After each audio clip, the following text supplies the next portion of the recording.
Para estar atualizado com as informações deste canal, não esqueça de se inscrever, acionar o sininho e compartilhar e depois curtir. Agora vamos às notícias. Discurso de Bolsonaro na ONU. Por tradição, o líder brasileiro é o primeiro governante a discursar na sessão de debates da Assembleia Geral desde 1955. Bolsonaro fez discurso com o olho na disputa eleitoral. O presidente Jair Bolsonaro, APL, discursou na sessão de abertura dos debates da 77ª Assembleia Geral da ONU em Nova York na manhã da terça-feira, a 20/09, e usou seu tempo para fazer uma defesa de seu governo. Além de tecer críticas ao principal adversário que enfrentará nas urnas em outubro, o ex-presidente Luiz Inácio Lula da Silva, APT.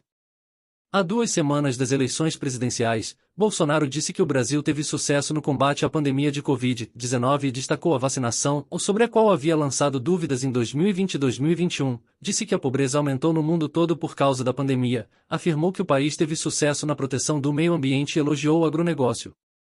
O presidente também pediu o fim da guerra na Ucrânia, mas criticou as sanções à Rússia e disse que a paz deve ser alcançada exclusivamente pelo diálogo.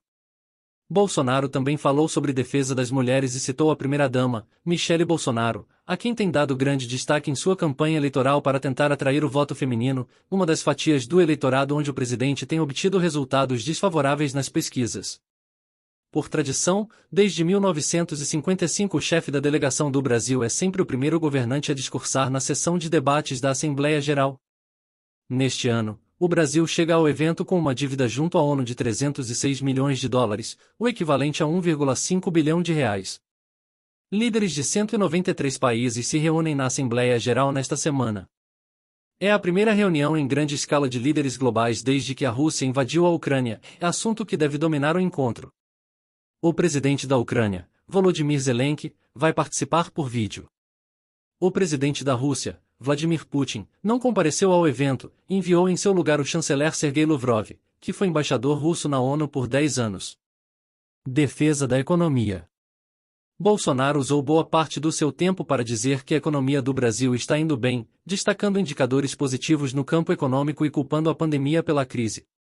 A pobreza aumentou em todo o mundo sob o impacto da pandemia, disse ele. E no Brasil ela já começou a cair. Destacou indicadores positivos sobre inflação, por exemplo, citando a deflação registrada em julho e agosto, o Brasil teve forte alta nos preços no acumulado de 6 meses e no acumulado de 12 meses, mas houve retração nos índices nos meses citados principalmente pela queda no preço dos combustíveis. Bolsonaro também destacou a queda no preço da gasolina e afirmou que a atuação do governo não foi uma intervenção estatal. Foi resultado de uma política de racionalização de impostos formulada e implementada com o apoio do Congresso Nacional, disse o presidente. Há meses da eleição, o governo fez uma forte campanha para a aprovação de uma redução do ICMS que permitisse a queda no preço dos combustíveis fósseis. Recado a Lula e críticas à esquerda. Candidato à reeleição, Bolsonaro usou o lugar de destaque na Assembleia Geral da ONU para fazer críticas ao seu principal adversário, o ex-presidente Lula, mas sem citá-lo nominalmente. Afirmou que seu governo extirpou a corrupção sistêmica que existia no país e o fato de que o Brasil caiu em ranking de combate à corrupção em 2021, apesar de acusações e investigações envolvendo ele próprio e seus filhos. Também culpou a esquerda e o ex-presidente Lula pelo endividamento da Petrobras, e disse que o responsável por isso foi condenado em 3 instâncias por unanimidade. O ex-presidente Lula na verdade teve todas as condenações anuladas pois a justiça entendeu que ele não teve um julgamento justo devido à parcialidade do então juiz Sérgio Moro. Em outra crítica à esquerda, Bolsonaro disse que o Brasil abre as portas para os padres e freiras católicas que têm sofrido cruel perseguição do regime ditatorial da Nicarágua e afirmou que o Brasil repudia a perseguição religiosa em qualquer lugar do mundo. O presidente também fez críticas à Venezuela, outro país em crise que costuma tomar como exemplo de governo de esquerda. Vacinas e pandemia. Bolsonaro iniciou o discurso pintando uma imagem positiva da atuação de seu governo durante a pandemia de Covid-19, na qual morreram mais de 685 mil pessoas no Brasil. Deu destaque ao programa de vacinação, à produção nacional de vacinas e ao fato de 80% da população ter sido vacinada. Durante a pandemia, no entanto, o presidente havia levantado dúvidas sobre as vacinas e não respondeu às ofertas iniciais de imunizantes feitas ao país. Também não se vacinou publicamente e impôs sigilo sobre a sua carteira de vacinação. Quando o Brasil se manifesta sobre a agenda da saúde pública, fazemos isso com a autoridade de um governo que, durante a pandemia da Covid-19, não poupou esforços para salvar vidas e preservar empregos, afirmou Bolsonaro. Também deu destaque ao auxílio financeiro durante a pandemia, embora o governo inicialmente desejasse um valor menor do que o que foi posteriormente aprovado pelo Congresso. Como tantos outros países, concentramos nossa atenção, desde a primeira hora, em garantir um auxílio financeiro emergencial aos mais necessitados. E elogiou a primeira-dama. Bolsonaro fez questão de citar em seu discurso a primeira-dama Michele Bolsonaro, que também tem tido forte destaque em sua campanha eleitoral. A primeira-dama Michele Bolsonaro trouxe novo significado ao trabalho de voluntariado desde 2019, com especial atenção aos portadores de deficiências e doenças raras, afirmou ele em parte do discurso em que falava dos direitos das mulheres. As mulheres são a fatia do eleitorado em que Bolsonaro tem maior dificuldade de crescer nas pesquisas. Aproveitando o discurso para fazer um aceno a esse público, afirmou que tem atribuído prioridade à proteção das mulheres.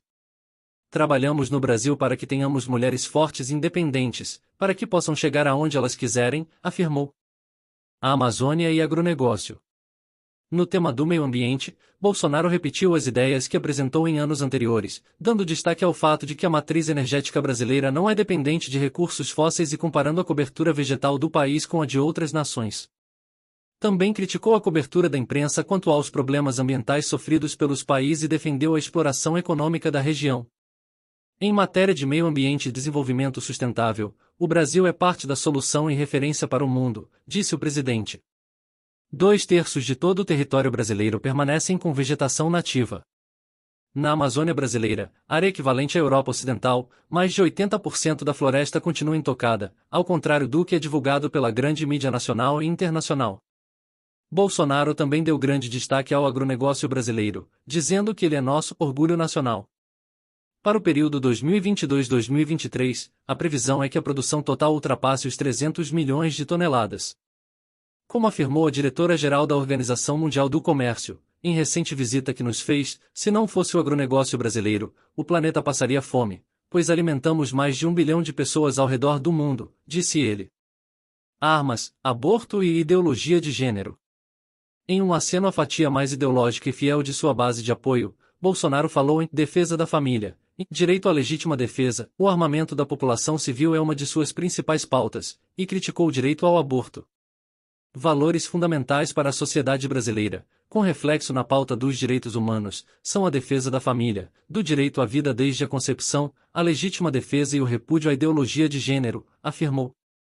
Ideologia de gênero é uma expressão normalmente usada por setores da direita para se referir aos direitos das pessoas LGBTQIA+. Também deu destaque às manifestações de 7 de setembro, encerrando seu discurso com a afirmação de que foi a maior demonstração cívica da história do nosso país, um povo que acredita em Deus, pátria, família e liberdade.